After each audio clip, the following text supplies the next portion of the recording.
Bismillahirrahmanirrahim. Alhamdulillahirrabbilalamin. Allahumma sholli ala sayyidina Muhammad wala haula wala quwata illa billah. Baik, hari ini Abi akan lanjutkan rekaman Ulumul Quran yang kedua. Di rekaman yang pertama ya, kita sudah beberapa menjelaskan tentang beberapa istilah-istilah, ya kan, apa itu ulumul Quran, apa itu wahyu, apa itu mukjizat. Dan ulumul Quran sendiri itu terdiri dari banyak ilmu-ilmu pengetahuan yang terkait dengan Al-Quran.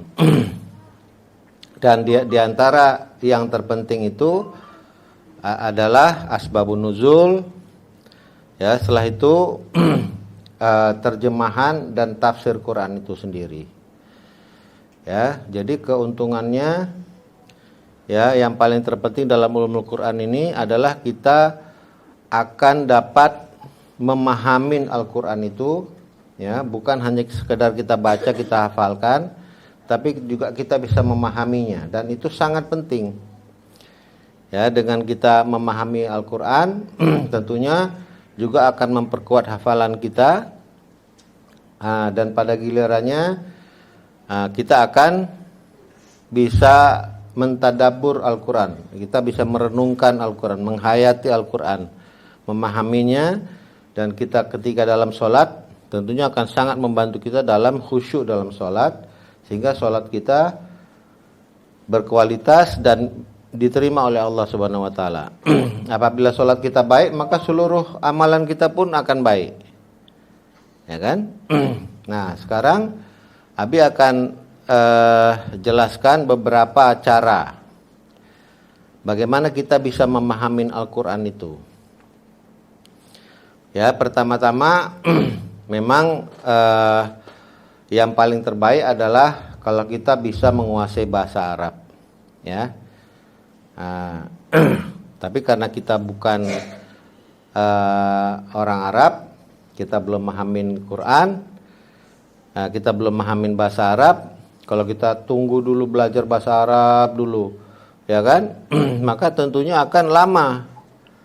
Oleh karenanya nggak usah heran kalau ulumul Quran ini sendiri biasanya diajarkan di perguruan tinggi, karena di perguruan tinggi ini biasanya, ya, sebagian mahasiswanya sudah menguasai bahasa Arab. Nah, tapi karena kita masih sekolah dasar, kita belum menguasai bahasa Arab. Caranya bagaimana? Caranya kita akan coba memahamin kata per kata.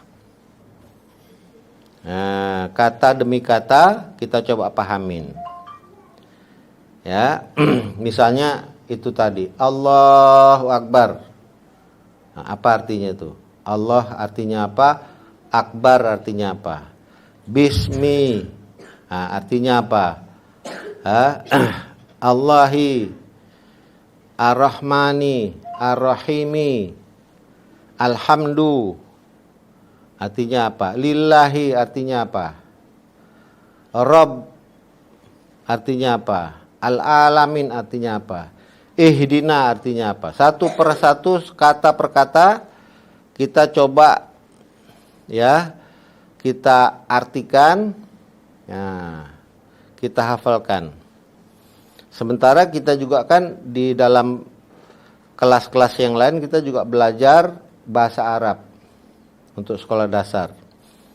Nanti bahasa Arabnya pun akan juga diarahkan untuk memperbanyak perbendaharaan kata yang terkait dengan Al-Quran. Ya kan? Nah, setelah itu, setelah kita tahu kata demi kata, maka kita baca lagi berulang-ulang. Kita baca berulang-ulang. Misalnya ya kan, alhamdulillahi rabbil alamin. Alhamdu artinya segala puji bagi Allah. Lillahi, ya kan? Itu milik Allah. Segala puji-pujian itu milik Allah. Rabbul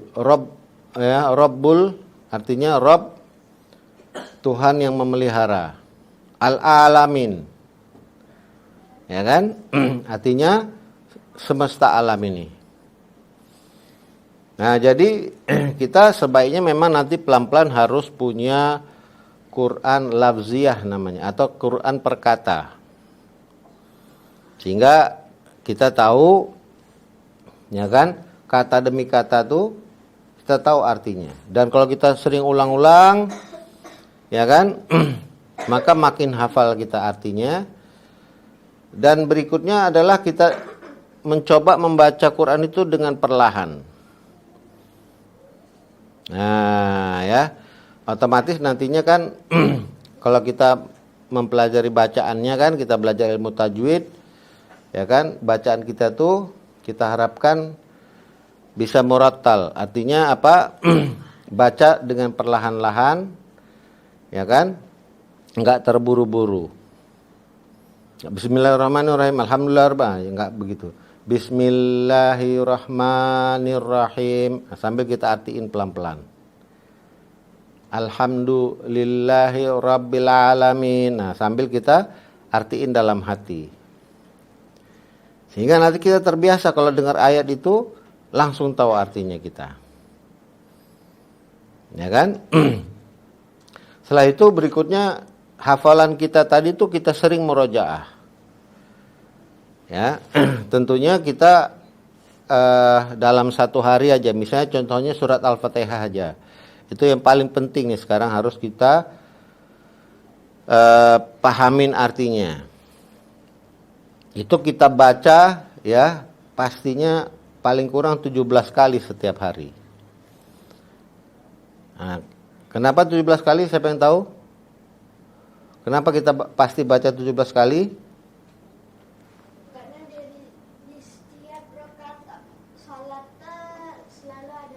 Iya, ya, karena kita salat 5 waktu, kecuali kita nggak salat 5 waktu, kecuali kita bukan orang Islam, ya kan? Kalau orang Islam pasti salat 5 waktu, ya nggak? Kalau salat 5 waktu berarti ada totalnya 17 rakaat. Setiap rakaatnya ada Al-Fatihah. Setiap Al-Fatihah kita baca, kita artikan lagi. Nah, bacanya perlahan-lahan, jangan buru-buru.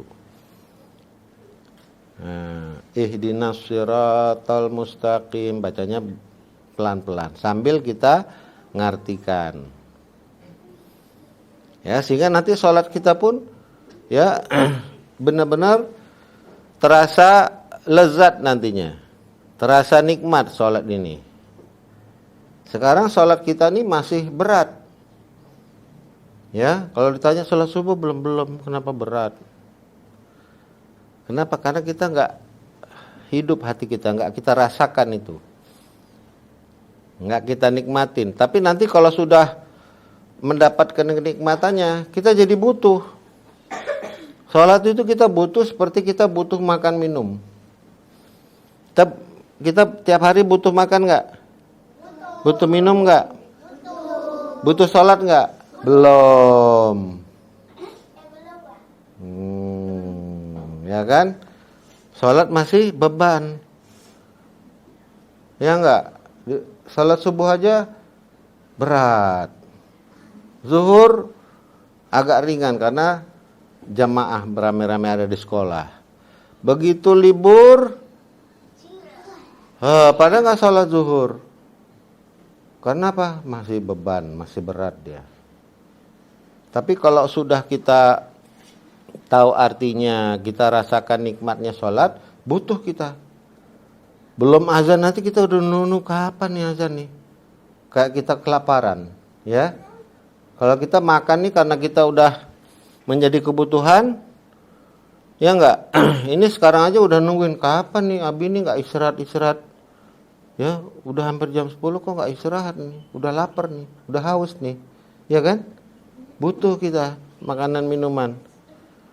Nah, jadi nanti kita mau juga sholat kita jadi kebutuhan hidup.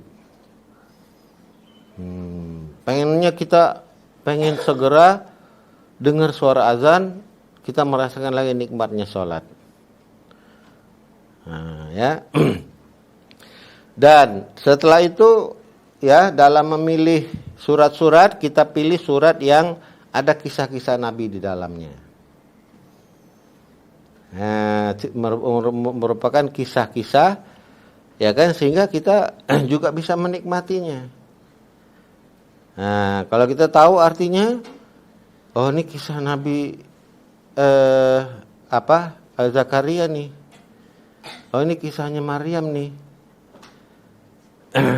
Ya kan? Wazkuru rahmati, ya kan? Abdahu Zakaria. Isnada rabbahu nidaan khafiyya. Oh, ini kisah Nabi Zakaria ketika dia ada di masjid, dia ada di mihrab, karena dia udah tua, istrinya mandul, nggak bisa melahirkan anak, nggak punya keturunan dia. Maka dia berdoa sama Allah dengan suara yang pelan. Terus dia bilang, ya Allah, ya kan, wa ma'akum bidu'aika rabbi syaqiyya. Ya Allah, saya nggak pernah kecewa, ya Allah, Engkau selalu kabulkan doa, ya kan. Sangka baik sama Allah. Tiba-tiba Allah utus malaikat, ya Zakaria, inna nubassyuruka bigulamin ismuhu Yahya lam naj'alahu min qablu samiyya. Jadi datang malaikat, dikasih kabar Zakaria, wahai Zakaria, ya kan, kami kabarkan, kami berikan kamu berita gembira, kamu akan punya anak namanya Yahya, yang nggak ada nama sebelum ini, nggak ada di dunia ini dari zaman Nabi Adam sampai sekarang yang namanya Yahya nggak ada. Maka qala, dia berkata, ya kan,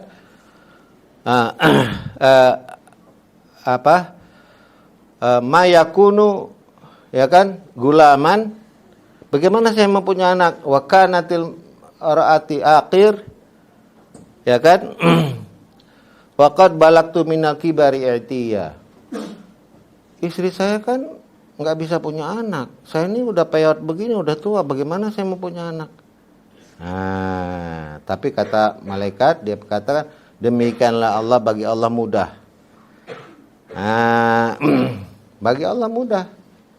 Walaupun udah peot, udah tua, umurnya udah ratusan tahun, istrinya mandul, nggak bisa punya anak, tapi kalau Allah kehendakin, bagi Allah mudah. Ya, setelah itu tiba-tiba, ya kan, istrinya hamil, punya anak akhirnya, padahal udah tua. Ini kita tahu kisahnya, sehingga kita ngerasain nikmatnya dalam sholat tuh kita hayatin, ya kan? Nah, begitu ya. Setelah itu kita juga harus memperbanyak, ya, harus memperdalam bahasa Arab itu sendiri. Nanti kita tahu, misalnya, ya kan? Contohnya, bismi itu apa sih, dari kata apa? Oh, ba ditambah ismu. Ba itu artinya dengan. Ismu itu artinya nama. Tapi gara-gara ketemu ba, jadi bismi. Tahu kita. Ya kan? Kita nanti tahu, karena kita juga memperdalam bahasa Arabnya. Kita nanti tahu apa sih artinya ana, nahnu, hiya, huwa, dan sebagainya. Itu semua ada di dalam Quran. Ya kan? Nah, jadi makin kita memperdalam bahasa Arab, memperbanyak juga perbenaran katanya, ya, maka tentunya kita akan bisa cepat memahami, Al-Quran itu sendiri yang kita baca, yang kita hafal. Nah, demikian ya. Jadi nantinya ya kan kita pelan-pelan wajib memiliki Quran lafziyah. Apa Quran lafziyah? Quran perkata. Tahu kita nanti setiap kata tuh tahu artinya. Ya kan? Setiap kata itu kita tahu artinya. Ya, nanti kita akan tunjukkan ya contoh Quran perkata ini yang kalian juga harus milikin pelan-pelan, ya kan? Nah, ini karena juga waktu udah habis. Ya, ada pertanyaan kira-kira? Kalau nggak ada kita tutup dengan doa kifarat majelis. Subhanallah wa bihamdi, subhanaka Allahumma wa bihamdika asyhadu an la ilaha illa anta astaghfiruka